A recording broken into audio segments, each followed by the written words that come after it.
let's learn how you can get 3D wallpaper on your iPhone. So we are here at the lock screen. What you need to do is hold long press on your wallpaper and it will enter this menu. So you can just go click the plus sign if you added your wallpaper after iOS 26 update, because if you have older wallpapers that you added before you updated your iOS to 26, it will not work.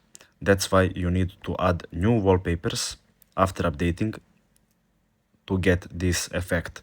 Now you can just add new wallpaper, but I will just click on this one. So click customize, and here we have a lot of options that we can work with.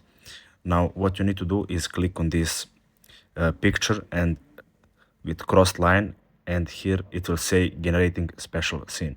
So as you can see here, if I move my phone around, it will get this 3D effect that we want.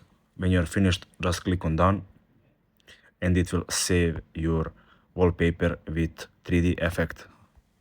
So that's it. Thanks for watching and see you in the next video.